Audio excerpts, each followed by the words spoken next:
Bonjour et bienvenue sur France 24 et sur Radio France Internationale. Notre invité aujourd'hui est Ousmane Sonko, c'est le président du PASTEF. C'est d'ores et déjà un candidat déclaré à l'élection présidentielle prévue en 2024 au Sénégal. Et avec moi pour cette interview, Christophe Boisbouvier de RFI. Ousmane Sonko, bonjour. Bonjour M. Boisbouvier. Bonjour M. Perelman. Monsieur Sonko, vous êtes accusé de viol par une employée d'un salon de massage de Dakar, une accusation que vous niez farouchement. C'est un cas qui dure depuis presque 2 ans maintenant. Une question toute simple toutefois.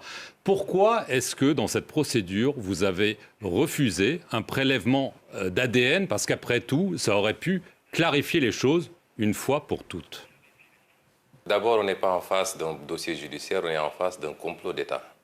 Et la procédure a établi le contrôle. Vous savez, un des éléments les plus importants, c'est qu'il y a eu un rapport interne de la gendarmerie, commandité par l'ancien commandant-chef de la gendarmerie.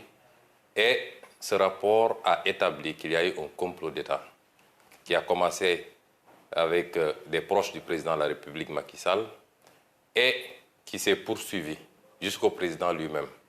Et je vais m'expliquer. Lorsque cette affaire a éclaté, j'ai très tôt dit que c'était un complot d'État parce qu'il n'a jamais été question de viol, il ne sera jamais question de viol me concernant. Lorsque tous ces éléments-là sont réunis, établissant un complot jusqu'au plus haut sommet de l'État, pensez-vous que quand un État prépare un complot, il va laisser ces détails?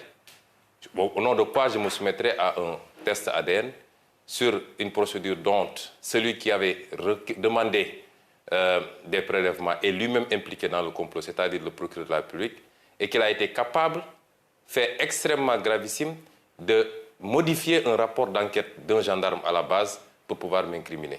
On n'est pas dans un dossier ordinaire et c'est pourquoi je ne me soumettrai pas à ce test. Monsieur Sonko, les opposants Karim Wade et Khalifa Sall ont une condamnation qui, a priori, les empêche de se présenter. L'ancienne première ministre, Mme Aminata Touré, qui vient de déclarer sa candidature, elle est aussi mise en cause, cette fois dans la presse, pour sa gestion au Conseil économique et social. Si vous-même vous êtes renvoyé en procès et puis condamné, vous ne pourrez pas être candidat l'année prochaine. Est-ce que vous pensez que c'est une stratégie délibérée ou pas? Mais vous avez la réponse à votre question. Vous savez très bien que depuis que Macky Sall est président de la République du Sénégal, on assiste à un phénomène inédit. C'est la première fois au Sénégal qu'un président de la République choisit qui doit aller à une élection. Le président Macky Sall, il sait qu'il ne pèse plus absolument rien au Sénégal.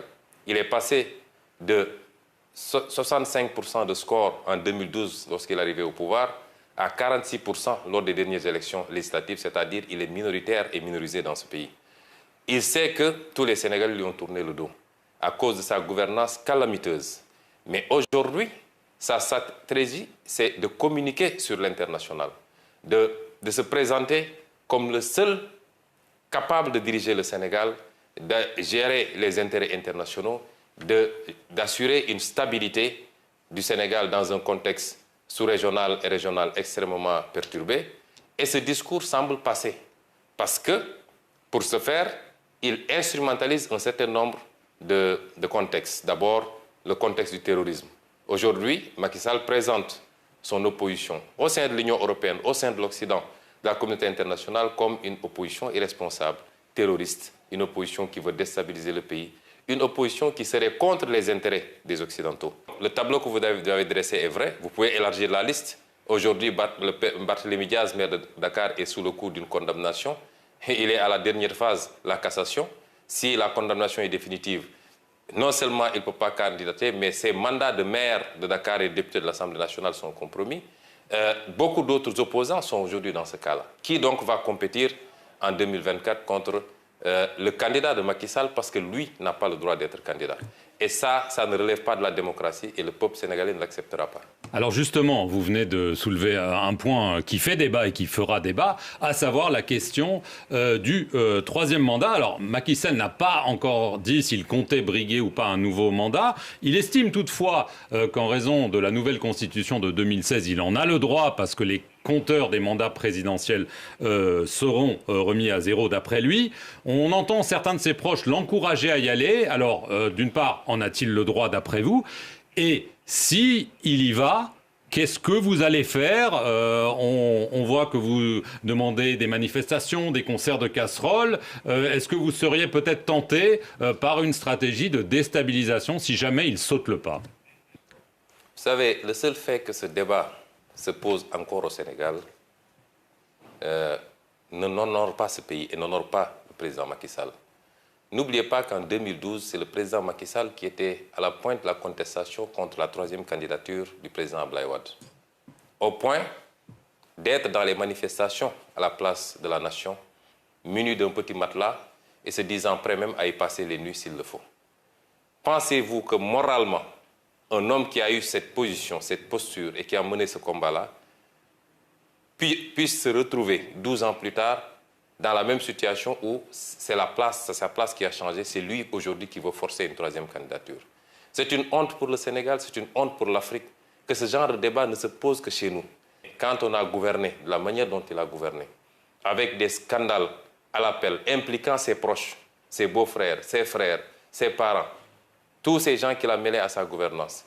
Quand on a gouverné par la brimade, en instrumentalisant la justice, en libérant les forces de défense et de sécurité sur les gens, quand on a gouverné de cette manière, on a toujours peur des lendemains. Mais sur le plan juridique, tous les constitutionnalistes sénégalais, vous voyez que chaque jour ou chaque semaine, il y a des panels. Je n'ai pas encore vu un constitutionnaliste qui dise le contraire. La question de la durée des mandats n'a rien à voir avec la question de la limitation des mandats. Et nul ne peut faire 2 mandats consécutifs. Cette phrase qui figure dans l'article 27 de la Constitution a résumé la question. Qu'est-ce qui va se faire? Cela relèvera du peuple sénégalais. Vous savez, ce n'est pas une question de Ousmane Sonko ou de X ou de Y. La preuve, s'il y a une question qui fait consensus entre l'écrasante majorité du peuple sénégalais, la société civile sénégalaise, les acteurs politiques de l'opposition et même des acteurs politiques du pouvoir, parce que de plus en plus des voix s'élèvent dans le pouvoir. On a même des démissionnaires qui disent rendre le tablier parce qu'ils ne peuvent pas admettre ce débat sur le 3e mandat. Le moment venu, le peuple sénégalais, qui est un grand peuple, qui a montré dans le passé son attachement à la démocratie, mais son attachement au respect d'un certain nombre de principes, ce peuple-là aura son mot à dire. Monsieur Sonko, lors de votre candidature officielle, c'était au mois d'août dernier, vous avez accusé Macky Sall de susciter des dossiers de terrorisme, de rébellion, de viol imaginaire, fabriqués avec le soutien de la France. La France aurait donc participé à un complot contre vous? C'est grave, ça, comme accusation. Ce que je veux dire, c'est qu'aujourd'hui, il y a un comportement. Pourquoi on l'avait dit justement? C'était que parce que vous, en tout cas un de vos organes, en l'occurrence France 24, RFI, s'était déplacé à Dakar pour faire un reportage tendancieux contre ma personne en essayant d'exploiter ce dossier de viol. Et de manière totalement partielle. Et aujourd'hui, lors des dernières discussions, en tout cas, des échanges qu'on a eu hier avec des responsables de RFI, eux-mêmes reconnaissent ce traitement tendancieux. Et au-delà de RFI, qui aujourd'hui est une chaîne française, il y a un certain nombre d'actes que la France pose qui nous fait penser, nous, opposition, de manière générale, que la France prend fait et cause pour Macky Sall pour des raisons qui lui sont propres. Et sur ces problématiques-là, nous voulons appeler la France à revoir sa position. On a été dépeints comme étant des anti-français notoires. Nous n'avons rien contre la France, ni contre aucun autre pays. Nous avons un discours qui peut gêner parce que c'est un discours qui appelle à une rupture dans les relations. Il y a des traditions séculaires entre le Sénégal et la France. Mais il y a que ces traditions sont assises également sur des relations qui ne sont pas totalement roses pour le Sénégal.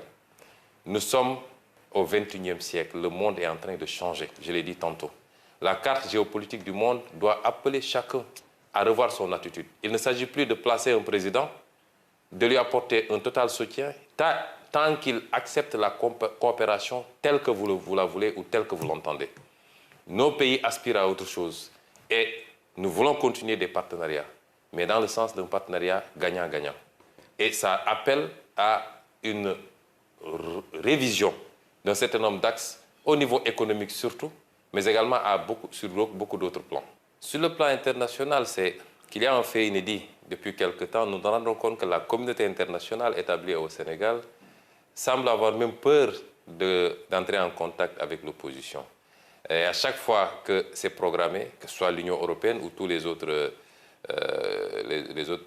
instances de la communauté internationale, c'est déprogrammé à la dernière minute. Et on nous dit que ce serait un veto du président Macky Sall.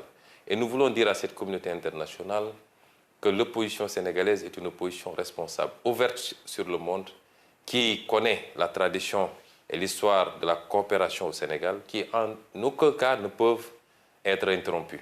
Mais que nous voulons des discussions beaucoup plus sereines, beaucoup plus ouvertes et orientées vers des partenariats constructifs et bénéfiques, c'est-à-dire des partenariats gagnant-gagnant, dans la gestion de nos ressources naturelles, dans la passation des marchés publics, dans la gestion d'un certain nombre d'éléments extrêmement sensibles que nous avons en commun et en partage, et qui, mal gérés, rejaillissent sur les phénomènes que nous connaissons, notamment cette immigration qui pose problème à l'Europe. Monsieur Sonko, vous dites que vous n'êtes pas contre la France. On a vu des manifestations anti-françaises et parfois pro-russes dans plusieurs capitales africaines. On a vu l'arrivée de mercenaires russes au Mali, peut-être au Burkina Faso. Quelle est votre appréciation de cette arrivée des Russes sous différentes formes? Est-ce que la Russie est un partenaire de confiance qui pourrait se substituer à la France? Oui, c'est des questions extrêmement délicates sur lesquelles notre position elle est très simple. Les pays africains sont des pays indépendants qui peuvent envisager de manière autonome leur coopération.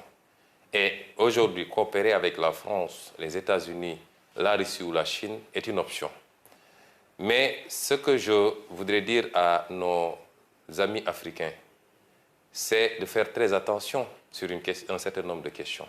Il n'est pas question de remplacer un partenariat qu'on considère défavorable par un autre qui peut l'être beaucoup plus.